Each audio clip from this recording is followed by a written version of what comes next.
Hello everyone, and welcome back to the channel.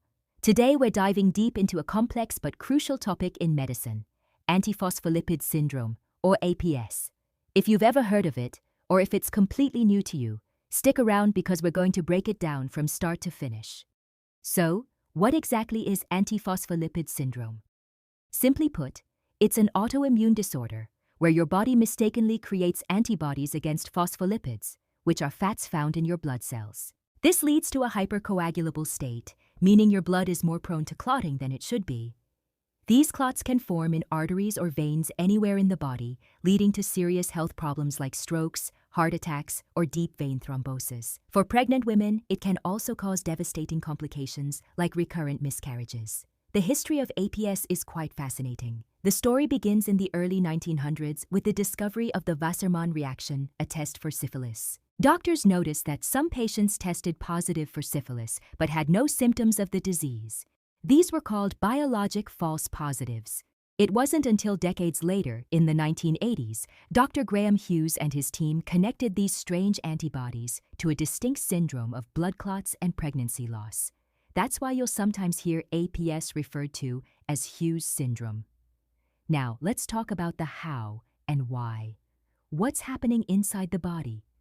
The pathogenesis of APS is a multi-hit process.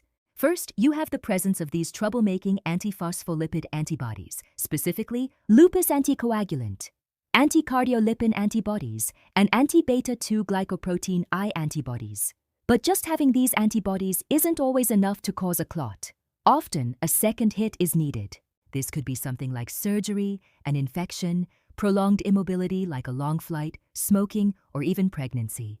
This second event triggers a cascade of inflammation and activation of platelets and endothelial cells, the cells lining our blood vessels, ultimately leading to the formation of a dangerous clot. APS isn't a one-size-fits-all condition.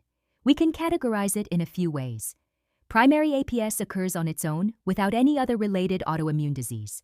Secondary APS, on the other hand, happens alongside another autoimmune condition, most commonly systemic lupus erythematosus, or lupus. In fact, about 30 to 40% of patients with lupus also have antiphospholipid antibodies. We can also classify it based on its clinical presentation. There's thrombotic APS, where the main feature is blood clots, and obstetric APS, which is defined by pregnancy-related complications. Some unfortunate patients experience both. Let's look closer at the difference between thrombotic and obstetric APS. In thrombotic APS, a clot can form in a vein, causing deep vein thrombosis or a pulmonary embolism. Or it can form in an artery, leading to a stroke or heart attack. In obstetric APS, the antibodies are thought to attack the placenta. This can lead to recurrent early miscarriages, late-term fetal loss, or preeclampsia, a condition involving high blood pressure during pregnancy. The underlying mechanisms are slightly different, but the root cause, those pesky antibodies, is the same. The clinical manifestations of APS are incredibly varied because a clot can happen almost anywhere. Besides the major events like strokes and DVTs, patients might experience things like a lacy, purplish skin rash called livedo reticularis, kidney problems, heart valve issues, or even cognitive dysfunction, often described as brain fog. This wide range of symptoms can make APS a real diagnostic challenge. So how do we diagnose it? This is where specific criteria come into play.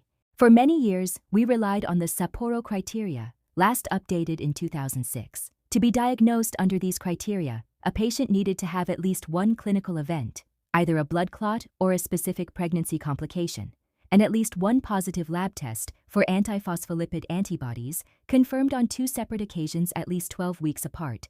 This 12-week waiting period is crucial to ensure the antibodies are persistently positive and not just a temporary finding due to an infection or something else.